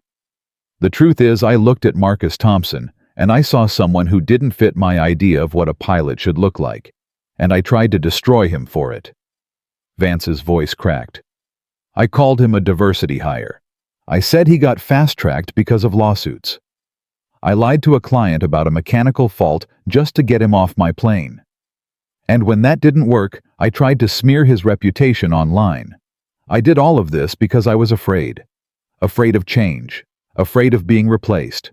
Afraid of a world where someone like Marcus Thompson could be my equal. He paused, wiped his eyes. I was wrong. I was wrong about him. I was wrong about everything. Marcus Thompson is a better pilot than I ever was. He earned every hour in his logbook. He served his country. He built a business. He raised a daughter on his own after his wife died. And I tried to take it all away from him because of the color of his skin. Vance looked directly at the camera. Marcus, if you're watching this, I'm sorry. I'm sorry for what I said. I'm sorry for what I did. I'm sorry for the man I was. I don't expect your forgiveness. I don't deserve it. But I needed you to know that I finally see what I did wrong. And I'm going to spend the rest of my life trying to be better. The video ended. Marcus stared at his phone. Victoria walked over. I saw it too. What do you think? I don't know. Do you believe him? Marcus thought about it. About Vance's face in the video. About the crack in his voice. About the words he had chosen. I think he believes himself. Whether that's the same as being sincere. I don't know. Does it matter? Maybe not. Marcus put down his phone. He's still lost everything. His license, his family, his reputation. An apology doesn't change that. But it might change him. Maybe. Victoria sat on the edge of her desk. You know what I think redemption is possible. I've seen terrible people become better. I've seen good people become worse. Nothing is fixed. Nothing is permanent. We're all just choices stacked on top of choices. So what's the right choice here? Do I forgive him? That's not for me to say. Forgiveness is personal. It's between you and your conscience. Victoria paused. But I'll tell you what my father used to say. Holding on to anger is like drinking poison and expecting the other person to die. Marcus was quiet for a long moment. I don't think I can forgive him. Not yet. Maybe not ever. That's okay. But I can let go. I can stop carrying him around. Stop letting him take up space in my head. That sounds like wisdom. That sounds like exhaustion. Marcus smiled slightly. I'm tired of thinking about Richard Vance. I'm ready to think about something else. Like the training program. Like the training program. Victoria handed him a folder. Then let's get to work. That night, Marcus came home to find Lily waiting at the door. Daddy, Mrs. Patterson let me stay up late because she said you had important news. Marcus picked her up and spun her around. Who told Mrs. Patterson I had important news? A lady called. She said her name was Victoria. She said to tell you congratulations. Marcus laughed. Of course Victoria had called. She was thorough like that. So what's the news? Lily demanded. Tell me, tell me, tell me. Marcus set her down on the couch. Okay, here's the news. Daddy got a new job. A new job, flying planes. Flying planes, and something else too. I'm going to start a school. Lily's eyes went wide. A school? Like with desks and teachers? Sort of. A school for people who want to become pilots. People who don't have anyone to show them how. Like kids. Like kids. And adults. Anyone who wants to learn to fly but doesn't know where to start. Lily thought about this for a moment. Can I go to your school? You can be my first student. Really? Really? When you're old enough, I'll teach you myself. How to read the instruments. How to take off and land. Everything. Lily threw her arms around him. You're the best daddy in the whole world. And you're the best daughter in the whole world. I know. Marcus laughed. She had Sarah's confidence. That unshakable belief that she belonged wherever she chose to be. It was the greatest gift he could have given her. Daddy. Yeah. Can I ask you something? Always. Lily looked up at him with those big serious eyes. That man who was mean to you, the one on the news, are you still mad at him? Marcus considered the question. I was mad. For a while. He did some really bad things. But are you mad now? No, not anymore. Why not? Marcus thought about how to explain it. Because being mad at someone takes a lot of energy. And I'd rather use that energy for other things, like being with you, like building my school, like flying planes. So you just stopped being mad. I decided to let it go, to focus on what matters instead of what hurts. Lily nodded slowly. That's what Mommy would have said. Marcus felt his breath catch. You think so?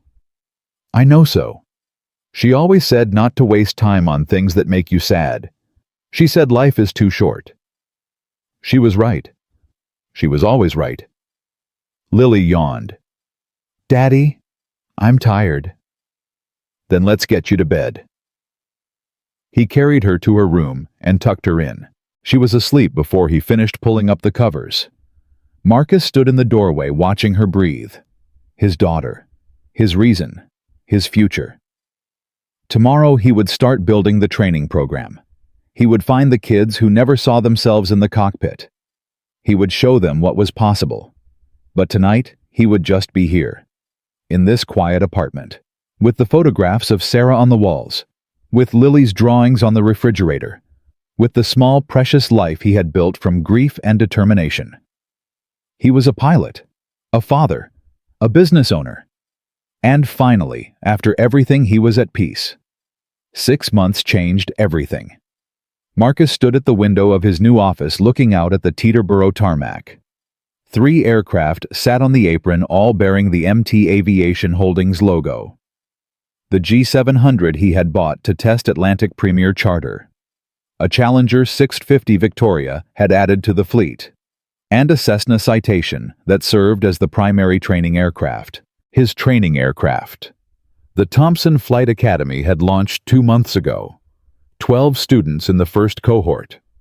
Young men and women from backgrounds that aviation had traditionally ignored. Kids from the Bronx and Brooklyn and Newark.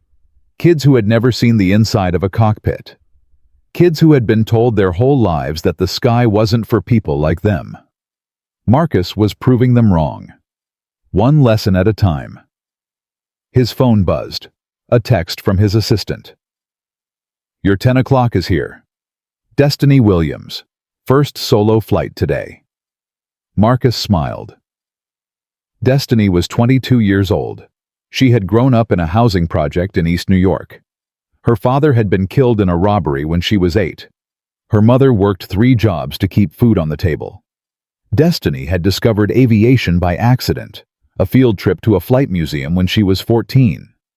She had walked into a cockpit mock-up, and something had clicked. This was what she wanted to do.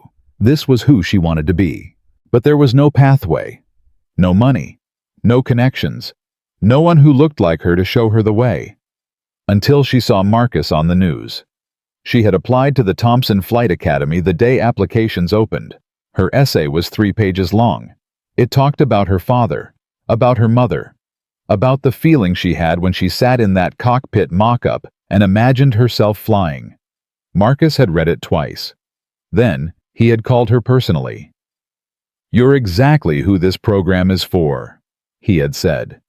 "Welcome to the Academy." Now, 8 weeks later, she was about to fly solo for the first time. Marcus walked out to the flight line. Destiny was standing next to the Citation, running through her pre-flight checklist. Her hands were steady, but he could see the tension in her shoulders. Nervous. She looked up. Terrified. "Good. That means you're taking it seriously. What if I mess up? Then you'll learn from it and do better next time. That's how this works." Destiny took a breath. "My mom wanted to be here. She couldn't get off work. She'll see the video. I'm having Chris record the whole thing." "You're recording it?" "For the Academy archives. Every first solo gets recorded. 50 years from now, some kid is going to watch your flight and think, if she could do it, so can I." Destiny's eyes went shiny. She blinked rapidly. "Mr. Thompson, I don't know how to thank you."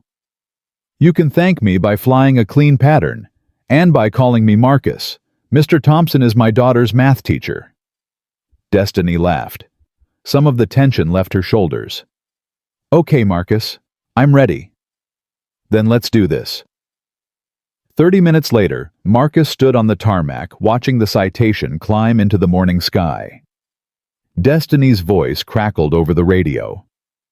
"Teterboro Tower Citation, November 42 Whiskey turning crosswind. November 42 Whiskey, continue pattern cleared, touch and go, runway 1. The aircraft banked smoothly. Destiny's technique was excellent. Her airspeed was perfect. Her altitude was exactly where it should be. Chris walked up beside Marcus, camera in hand. "She's doing great. She's a natural. You picked well." "I didn't pick her. She picked herself. I just opened the door." They watched in silence as Destiny completed her pattern. The Citation descended toward the runway, nose slightly up, flaring at exactly the right moment. The wheels touched with barely a bump. "Beautiful landing," Chris said. Marcus keyed his radio. "Nice work, Destiny. One more lap, then bring it home." "Copy that. One more lap." She sounded different. Confident, like something had shifted inside her. Marcus knew that feeling. He remembered his own first solo. The terror. The exhilaration. The moment when the wheels left the ground and he realized he was truly alone. Just him and the aircraft and the sky. It changed you. It showed you what you were capable of. Destiny completed her second pattern and taxied back to the parking area. Marcus walked out to meet her as she shut down the engines. She climbed out of the cockpit with tears streaming down her face. "I did it. You did it. I actually did it. You're a pilot now, Destiny. No one can take that away from you." She hugged him. A fierce, desperate hug from a young woman who had just realized that her dreams were possible. Marcus held her for a moment. Then he stepped back. Now comes the hard part. There's a hard part. The hard part is doing it again, and again, and again, until it becomes second nature, until you can do it in your sleep. I can do that. I know you can. That's why you're here. Chris came over with the camera. "I got the whole thing. Landing was perfect. Your mom is going to cry when she sees this." "She's going to cry anyway. She cries at everything." They walked back toward the academy building together. Marcus felt something warm spreading through his chest. Pride, satisfaction, hope. This was why he had built this place. This moment. This young woman who had been told her whole life that she couldn't, and who had just proved that she could. He had hundreds of moments like this planned. Thousands if he could manage it. Every kid who walked through those doors. Every student who earned their wings. This was his legacy. This was what would outlast him. That afternoon, Marcus had a meeting with Victoria. Her office was on the 47th floor of a glass tower in Midtown. Floor-to-ceiling windows, minimalist furniture, a view that stretched from the Hudson to the East River. "The Meridian integration is complete," Victoria said, scrolling through a tablet. "Revenue is up 18%. Projections for next quarter are even better." "Congratulations. It wouldn't have happened without you, that flight to London, the way you handled Vance." She looked up. "You gave me confidence at a critical moment. That's worth more than money." "I just flew the plane." "You did more than that. You showed me who you are under pressure. That's rare." Marcus shifted in his chair. Compliments still made him uncomfortable.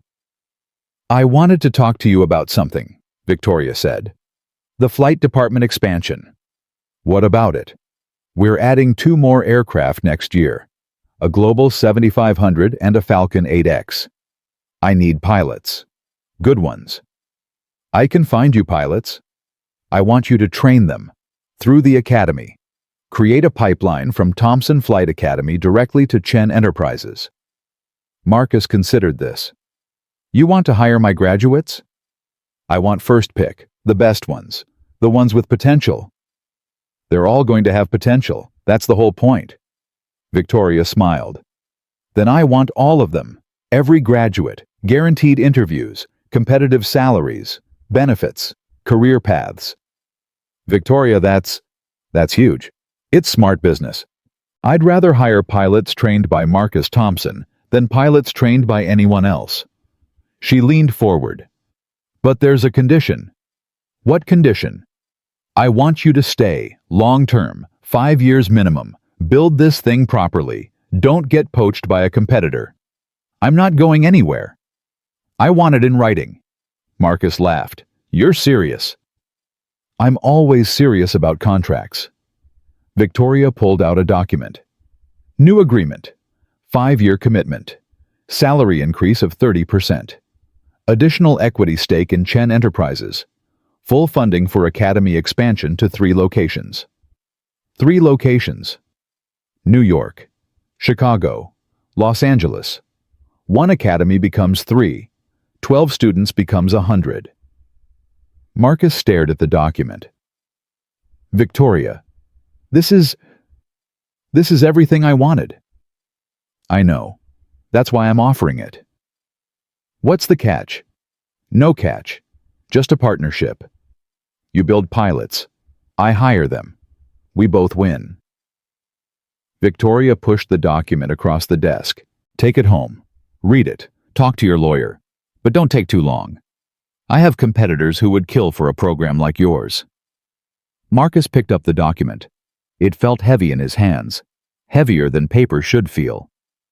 "I'll have an answer by Friday." I look forward to it. Marcus left the meeting with his head spinning. 3 academies, 100 students, a pipeline to one of the largest corporate flight departments in the country. It was beyond anything he had imagined when he bought that G700 6 months ago. Beyond anything Sarah could have predicted when she pushed him to dream bigger. But Sarah would have understood. Sarah always understood. He was walking through the lobby when his phone rang. Mrs. Patterson. Marcus, can you come home? Is Lily okay? She's fine, but there's something you need to see. What is it? Just come home. You'll understand when you get here. Marcus flagged a taxi. 20 minutes later, he was climbing the stairs to his apartment. Mrs. Patterson met him at the door. She was smiling. What's going on? Living room. Go look. Marcus walked down the hall. Lily was sitting on the couch staring at the television. The news was on. Daddy. Hey baby girl, what are we watching? Lily pointed at the screen. That man, the mean one. He's on TV. Marcus froze. Richard Vance was being interviewed. He was sitting in what looked like a community center surrounded by young people. The banner at the bottom of the screen read, Former pilot starts anti-discrimination program for aviation industry. I made terrible mistakes, Vance was saying. His voice was different, humbler, smaller. I held prejudices that I didn't even realize I had. It took losing everything for me to see the truth. The interviewer leaned forward. And now you're working with young pilots from underrepresented communities. I'm trying to make amends. I can't undo what I did to Marcus Thompson, but I can try to prevent others from making the same mistakes I made. Have you spoken to Mr. Thompson since the incident? Vance paused. No, I've reached out. He hasn't responded. I don't blame him. What I did was unforgivable. Do you think redemption is possible? I don't know. I hope so. But that's not for me to decide. All I can do is try to be better, every day, for the rest of my life. The interview cut to footage of Vance working with students, reviewing applications, mentoring young pilots of color, doing the grunt work that Marcus had been doing for months. Lily looked up at Marcus. Daddy, that's the mean man, right? The one who was mean to you. Yes, baby girl, that's him. He doesn't look mean anymore. Marcus watched the screen.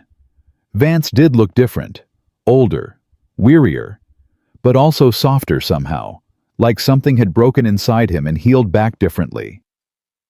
People can change, Lily, sometimes. Do you believe he changed? Marcus thought about the question, about everything Vance had done, the bag thrown on the floor, the words, the lies, the smear campaign, but also the apology video, the genuine tears, the acknowledgement of wrongdoing. I think he's trying, Marcus said finally. Whether that's the same as changing, I don't know. Are you still mad at him?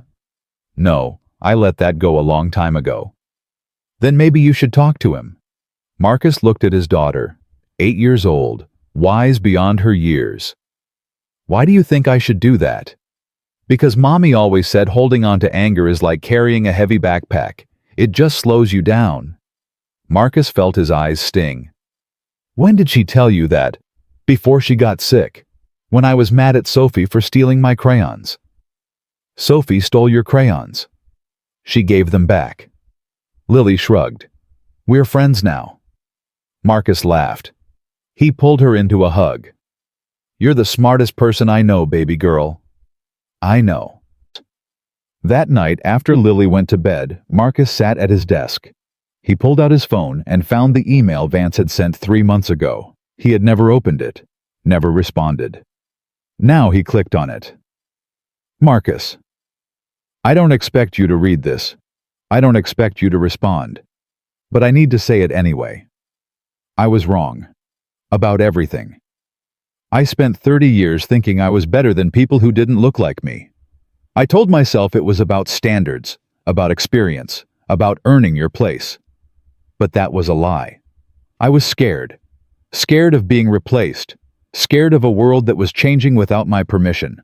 Scared of looking in the mirror and seeing that I wasn't the man I thought I was. You held up that mirror. You showed me who I really was. And I hated you for it. But you also showed me something else. You showed me what integrity looks like, what courage looks like, what a real pilot looks like. I'm trying to be better now. I started a small program working with kids who want to get into aviation. Kids from backgrounds like yours. I don't know if it makes up for anything. I don't know if anything can. But I'm trying. You don't owe me forgiveness. You don't owe me anything. I just wanted you to know that you changed my life. Not in the way you probably intended, but you changed it. Thank you for not backing down. Thank you for telling the truth. Richard Vance. Marcus read the email twice. Then he opened a reply window. His fingers hovered over the keyboard. What could he say? What should he say? He thought about Sarah, about the lessons she had taught him, about the woman she had been. He thought about Lily, about the drawing she had made, about the future she deserved. He thought about Destiny Williams climbing out of that cockpit with tears on her face. And he thought about Richard Vance, the man who had tried to destroy him, the man who was now trying to rebuild. Marcus began to type. Richard, I read your email. I watched your interview. I'm not going to lie and say I've forgiven you. What you did that day in the cockpit caused real damage, not just to me, but to every black pilot who has to deal with the assumption that they don't belong. But I've also let go of the anger. It was weighing me down. I had better things to do with that energy. You asked if redemption is possible. I don't know. That's not for me to decide. But I believe that growth is possible. Change is possible. If you're genuinely trying to be better, then keep trying. That's all any of us can do. I heard about your program, the work you're doing with young pilots. If it's real, if you're actually committed to it, then maybe some good can come from all of this. My daughter asked me tonight if I was going to talk to you. She's 8 years old. She said that holding on to anger is like carrying a heavy backpack. She's smarter than both of us. I don't know if this email changes anything. I don't know if we'll ever speak again, but I wanted you to know that I see what you're doing. I acknowledge the effort. The sky is big enough for everyone, Richard. Even for people who once tried to keep others out of it. Marcus Thompson. He read it over once. Then he hit send. The email disappeared into the digital void. Marcus closed his laptop and walked to Lily's room. She was sleeping peacefully, her face soft in the nightlight's glow. He watched her breathe for a long moment. Then he went to the window and looked up at the sky. Stars were visible through the city haze, faint but present. The same stars he had watched from 40,000 feet. The same stars that humans had navigated by for thousands of years. The sky didn't care about ego. The sky didn't care about prejudice. The sky only cared about whether you had the skill and the courage to meet it. Marcus had both. He had always had both. And now he was passing that gift to others. Friday morning, Marcus signed Victoria's contract. 5 years, 3 academies, 100 students. Victoria shook his hand. Welcome to the future, Chief Pilot Thompson. Thank you for believing in this. Thank you for giving me something worth believing in. That afternoon, Marcus flew to Teterboro to check on the academy. Destiny was there practicing touch and goes with Chris, watching from the ground. Marcus walked out to the flight line. The autumn air was crisp. The sky was clear and blue. His phone buzzed, an email notification. From Richard Vance. Marcus, thank you for reading my email, for responding, for not giving up on the possibility that people can change. Your daughter sounds remarkable. Hold on to her. The world needs more people like her. I'm going to keep working, keep trying, keep showing up every day. Maybe someday our paths will cross again. Maybe not. But either way, I wanted you to know that your words meant something. The sky is big enough for everyone. You're right about that. I just wish I had understood it sooner. Richard Marcus read the email. Then he put his phone away. Chris walked over. Everything okay? Yeah, everything's good. Destiny's improving fast. She's going to be ready for her instrument rating in a few weeks. I know. She's going to be great. Like her teacher. Marcus shook his head. No, better than her teacher. That's the whole point. The citation came around for another landing. Destiny's technique was even better than yesterday. Smoother. More confident. Marcus watched her touch down, and he thought about everything that had led to this moment. The morning at Teterboro, the confrontation with Vance, the video that changed everything, the millions of people who had watched and judged and argued, but also the flight to London, Victoria's job offer, the academy, the students, the future being built one lesson at a time. He thought about Sarah, about her last words. Don't let them shrink you. You're meant for great things. He thought about Lily, about her drawings, about her dream of flying with her daddy someday. And he thought about the little boy from Newark who had looked up at airplanes and wondered if the sky would ever let him in. That little boy was a man now, a pilot, a father, a builder of futures. He had been told 1,000 times that he didn't belong, that he wasn't good enough, that people like him didn't fly planes. He had proved them all wrong, not by destroying his enemies, not by seeking revenge, but by building something greater than himself, by opening doors that had been closed to him, by showing the next generation that the sky belongs to everyone who has the courage to reach for it. The citation taxied back to the parking area. Destiny climbed out grinning. How was that? Perfect. You're getting better every day. I have a good teacher. Marcus smiled. No, you have a good heart. That's what makes the difference.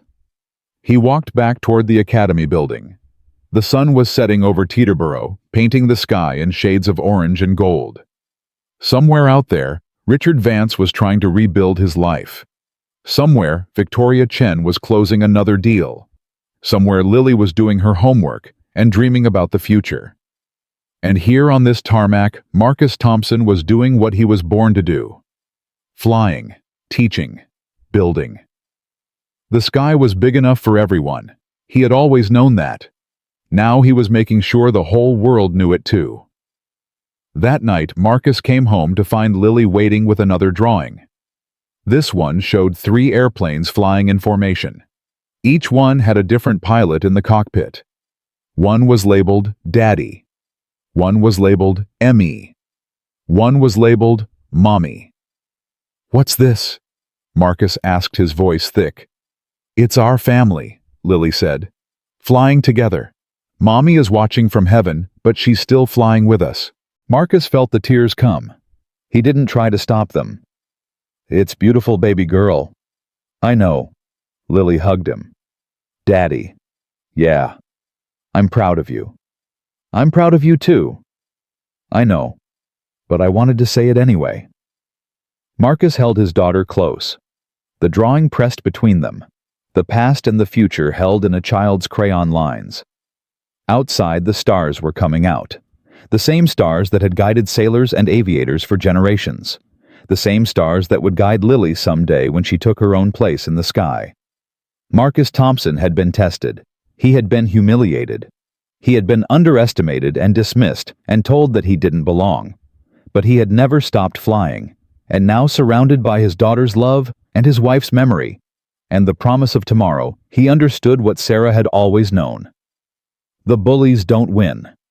The doubters don't get the last word. The people who try to shrink you, to limit you, to tell you what you can't be, they lose. Every single time. Because the sky doesn't belong to the people who guard the gates. The sky belongs to the ones who refuse to stop reaching for it. Marcus Thompson had reached. He had climbed. He had soared. And he was just getting started. If you enjoyed this story of high-flying justice and instant karma, please hit that like button. It really helps the channel. Don't forget to share this video with your friends and subscribe for more real-life dramas where the arrogant get exactly what they deserve. Comment Team Marcus below if you think he handled everything like a true champion. Thanks for watching. Remember, the sky is big enough for everyone. Don't let anyone tell you otherwise.